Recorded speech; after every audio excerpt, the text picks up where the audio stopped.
El número es un ser del plano espiritual. Tiene sus leyes particulares de construcción y de evolución, y su estudio es uno de los más importantes que el ocultista pueda llevar adelante. Pero hay que distinguir el estudio cuantitativo de los números, tal como está llevado adelante por los matemáticos actuales, del estudio cualitativo, tal como era llevado adelante en los centros de iniciación de la antigüedad. No se debe confundir los números, que son seres, con las cifras, que son sus vestiduras.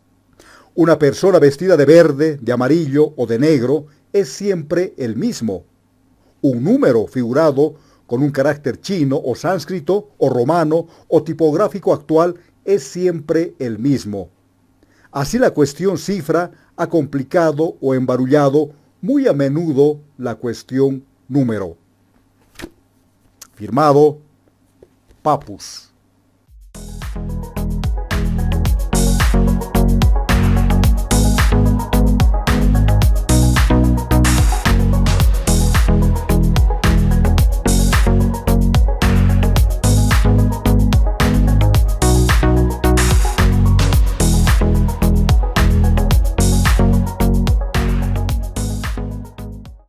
El lema principal de Ducartes es espiritualizar la materia y materializar el espíritu. ¿Cómo se puede conseguir esto? Por supuesto, hay muchos caminos que grandes maestros y discípulos de la humanidad lo consiguieron en el pasado, y también algunos de ellos lo están haciendo actualmente. Nosotros, desde Educartes, lograremos este propósito mediante la educación, la ciencia, el arte y de manera más específica a través de la conjunción de las matemáticas y la física, pues son estas dos poderosas herramientas que se pueden utilizar para despertar la intuición y así de esta manera trabajar en el mundo de hoy esparciendo la buena voluntad mundial y también restableciendo las correctas relaciones humanas que tanta falta hacen hoy en día aquí en la humanidad, además de restablecer esas relaciones con los otros reinos de la naturaleza, incluyendo el reino débico o angelical, si quieren llamarlo. Porque si no, no tendría sentido que nos pongamos a estudiar cualquier área de la humanidad, de la sociedad, si es que ésta no va a solucionar los problemas que actualmente vive la humanidad, por lo menos en el lugar donde nosotros nos encontramos. A las virtudes de amor y sabiduría para establecer la buena voluntad mundial se suma también la voluntad y la inteligencia activa para conjuncionar las energías y fuerzas de las ciencias espirituales con las ciencias positivistas y de la complejidad. A esa iluminación también se lo conoce en el mundo científico como kairos o estados de flujo. Son esos chispazos de inspiración que vienen al cerebro vía la mente, que dan la solución a lo que se está buscando. Es el eureka de Arquímedes, por ejemplo. Por esta idea de alcanzar elevados estados de conciencia espiritual o iluminación a través de las matemáticas y las ciencias en general no es nueva. Muchos científicos en el pasado lo hicieron. Entre los científicos de la antigüedad más destacados tenemos, por ejemplo, a Pitágoras, un místico por excelencia que fundó su escuela llamada la escuela pitagórica. Le siguen Sócrates y Platón, y también el propio Arquímedes, y otros, digamos, no tan antiguos como podemos ver a Isaac Newton, Albert Einstein, Nikola Tesla y Srinivasa Ramanujan. Sobre Albert Einstein se menciona que él leía los libros de la doctrina secreta escrita por Elena Blavatsky de la Teosofía, aunque esta no es una información fidedigna y por eso acá lo tomamos como una hipótesis, sin aceptarla plenamente, pero tampoco descartándola en su totalidad. Sobre Nikola Tesla, en su biografía, él relata que los haces de luz que iluminaron el cielo la noche de su nacimiento volvieron a aparecer en su infancia. Esta vez no lo harían como tormentas, estaban solo dentro de su cabeza. Al respecto señala: durante mi niñez sufrí una extraña afección debido a la aparición de imágenes a menudo acompañadas de fuertes relámpagos de luz que me nublaban la visión de los objetos reales e interferían con mi pensamiento y mis acciones. Eran imágenes de cosas y escenas que había visto en la realidad, nunca de las que yo imaginaba. Cuando me decían una palabra, la imagen del objeto que designaba se me aparecía vívidamente ante la vista y en ocasiones casi no era capaz de distinguir si lo que veía era tangible o no. Esto me producía una gran incomodidad y angustia. Ninguno de los estudiosos de psicología o fisiología a los que he consultado ha podido darme una explicación satisfactoria para esos fenómenos. Eso lo dijo Tesla. La teoría que he formulado, continúa Tesla, es que esas imágenes eran el resultado de un acto reflejo del cerebro en la retina que se desencadenaba bajo una gran excitación. No eran alucinaciones como las que se producen en mentes acongojadas y enfermas, pues en otros aspectos yo era normal y sereno. Pero el ejemplo de iluminación más sobresaliente de un científico matemático del siglo XX está relacionado con Srinivasa Ramanujan, o Ramanujan como lo llaman, un matemático hindú quien afirmaba públicamente tener inspiración divina. Este prodigioso matemático indio era un creyente hindú, ascético y vegetariano. Él decía que sus teoremas matemáticos eran inspirados directamente por la diosa Namagiri durante sus sueños, que esos resultados venían a él. Namagiri, Sri Namagiri Lakshmi, es la diosa hinduista venerada como la esposa de Narasimha, un avatar del dios Vishnu. Era la diosa familiar de la familia de Ramanujan, y él, de esta diosa, recibía todo el conocimiento matemático que después lo publicaba. En otros vídeos más adelante hablaremos sobre las interesantes biografías de estos y otros grandes genios de la ciencia que son, por cierto, muy inspiradores. Como ustedes lo han apreciado, la ciencia y específicamente las matemáticas sirvieron como fuente de iluminación e inspiración al estilo de los místicos, santos, gurús, religiosos o como quiera llamárselos. En este vídeo, que está relacionado a la matemática espiritual, comenzando ya el tema de hoy, vamos a estudiar a los números desde un punto de vista cualitativo, más que cuantitativo, aunque los dos son totalmente complementarios. Los números, tal como los consideraba Pappus, son ideas y fuerzas, pero desde Descartes a esos números los consideramos más que fuerzas. Son ideas, claro que sí, pero también son vórtices o entidades energéticas, o entidades de energía, si se quiere, o campos energéticos que tienen y habitan en su propio mundo, el mundo de los números, con diferentes particularidades innatas a su esencia. Estos números nos ayudarán a espiritualizar la materia y a materializar el espíritu. Veamos cómo. El punto de partida es la unidad o el número 1. Este número es el más divino por excelencia, porque representa a esa máxima entidad superior de quien nada o muy poco podemos decir. Llámese como ustedes quieren: Dios, mónada, energía cósmica, energía divina, Yahvé, Jehová, Logos, Alá, Tianzhu, Brahma, Shiva, gran arquitecto del universo, etc. Cuando esa entidad espiritual o luz pura, como es el uno, empieza a propagarse, es decir, a formar otros números, fruto de su adición o multiplicación, apareciendo entonces números mayores que el mismo, entonces estos números compuestos ya de varias cifras empiezan a descender a la materia y se hacen mucho más pesados, adquieren más materia. Por ejemplo, el número 1.000.000 es muchísimo más pesado que el 1 y por tanto mucho más material que la unidad. También el número 1 representa a la síntesis, a la unidad, a la fusión, al todo, a la verdad absoluta en el plano espiritual, mientras que en el plano material reina la separación, la disgregación, el análisis, los muchos y las verdades relativas. Entonces, cuando se quiera materializar al espíritu mediante los números, hay que descender desde la unidad hacia los restantes números. Por otra parte, 9 son los números principales o los más espirituales si se quiere. Y aquí podemos incluir al número 0, que representa a la nada, al vacío absoluto, siendo en total 10, pues sin el 0 no se pueden formar los otros números de decenas, centenas, millares, etc. Ahora bien, ¿con qué operadores podemos materializar, operadores matemáticos, podemos materializar al espíritu? Es decir, hacerlo descender lenta o rápidamente hacia el mundo material.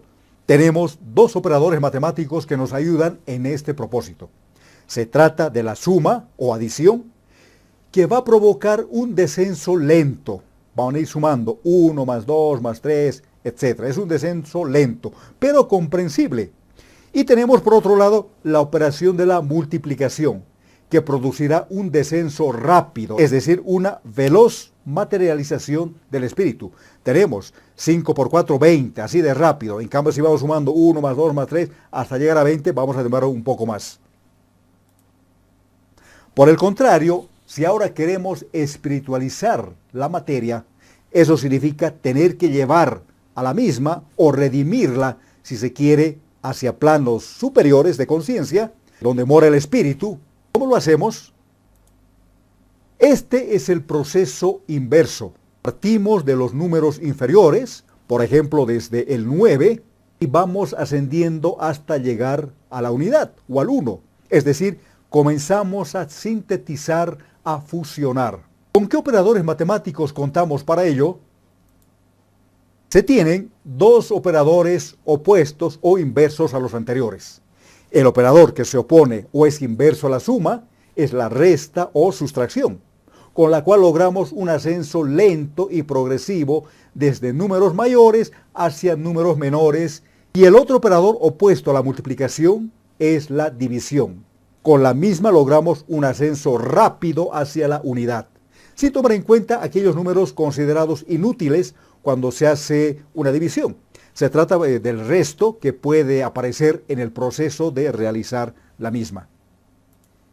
Estos cuatro operadores matemáticos son los que relacionan dentro de la vida de los números, análogamente a lo que sucede en la vida humana.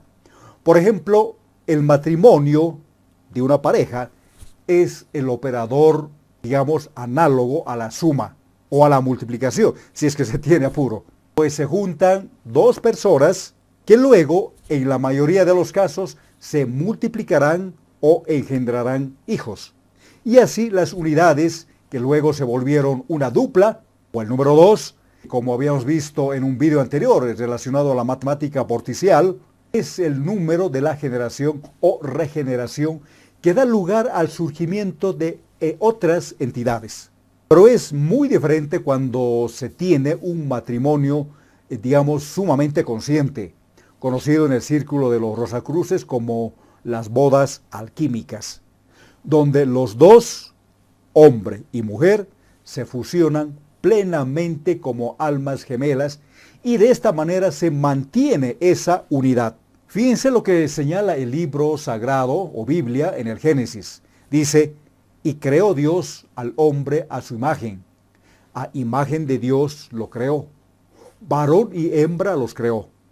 Y los bendijo Dios y les dijo, fructificad y multiplicaos. Este es el matrimonio común o inconsciente si se quiere. Pero por otra parte, en los evangelios del Nuevo Testamento se lee, ¿no habéis leído que el que los hizo al principio, varón y hembra, los hizo, y dijo, por esto el hombre dejará padre y madre y se unirá a su mujer, y los dos serán una sola carne? Así que no son ya más dos, sino una sola carne. Cristo en este caso vuelve a espiritualizar la materia, transmutando el dos, ese dos, en uno, ese uno propio de las bodas alquímicas, ¿verdad? Por otra parte, la analogía de la resta y la división de la vida numérica, del mundo de los números, tiene su contraparte en la vida humana con el divorcio o separación, por ejemplo, ¿no? Y la muerte de uno de los cónyuges. En el primer caso, en el divorcio o la separación, pues cuando se produce esto, el hombre y la mujer se separan.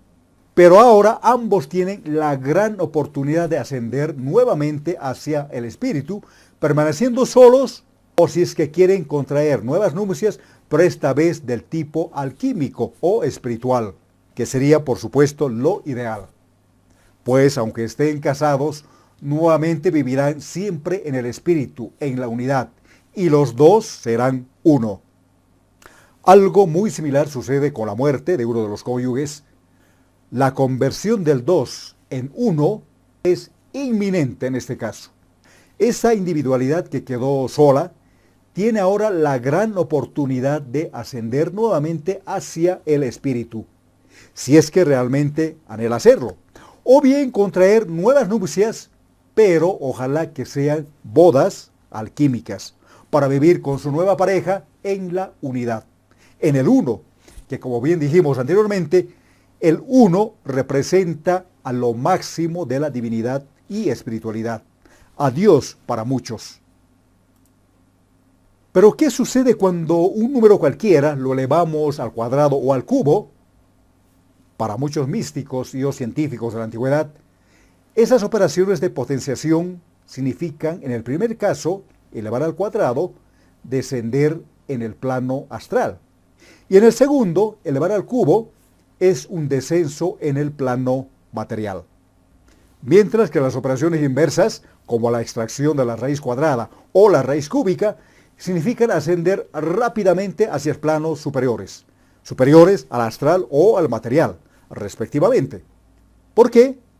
Lo revelaremos en los siguientes vídeos. Pero esta teoría quedaría incompleta si es que no se lo aplica en la vida diaria. Y aquí viene la pregunta: ¿cómo aplicar en la vida diaria todo lo que hemos dicho anteriormente? Es decir, ¿cómo materializar el espíritu o espiritualizar la materia? Desde el enfoque de la ciencia tenemos 4 métodos que podemos aplicar. Para ascender desde la materia hasta el espíritu, es decir, para ir desde los muchos hacia la unidad, se tiene el método sintético o de síntesis, que es el proceso mediante el cual se relacionan hechos aparentemente aislados y se formula una teoría que unifica los diversos elementos. También se puede utilizar el método inductivo, que es una forma de razonar, razonar partiendo de una serie o muchas observaciones particulares que permitirán obtener o producir leyes o conclusiones generales. Es decir, se va de lo mucho a la unidad. Mientras que para descender desde el espíritu hacia la materia, se tienen los otros métodos opuestos a los anteriores. El analítico o el de análisis, para comenzar, que consiste en la desmembración de un todo, de la unidad, descomponiendo, en sus partes y elementos para observar las causas, la naturaleza y los efectos del mismo. También se tiene el método deductivo, que es una forma de razonar y explicar la realidad partiendo de leyes o teorías generales, sintéticas, hacia casos particulares. De esta manera podremos aplicar la matemática espiritual referida a los números en nuestras vidas. Haz la prueba y verás los efectos que obtendrás. Para terminar este vídeo, hablemos sobre las cifras. ¿Qué son las cifras? Como decía Papus, las cifras son las diferentes representaciones o formas de los números, es decir, son las vestiduras de los mismos que varían de acuerdo a cada civilización, cultura o país. Muchas gracias por tu atención y nos reencontramos en el siguiente vídeo de la matemática espiritual. Si te gustó este vídeo, pues te pido que nos des un like, apóyanos con un like y también suscríbete al canal de YouTube, el canal de Educartes que tenemos en YouTube, y consulta las otras redes sociales donde tenemos presencia y estamos activos. Y si quieres pertenecer al grupo de WhatsApp, donde complementamos con otros temas relacionados a la educación, a la ciencia, al arte y a la espiritualidad, además del desarrollo personal, pues envíanos un mensaje al número telefónico, a ese número telefónico que aparece en nuestra cortina de salida. Hasta entonces.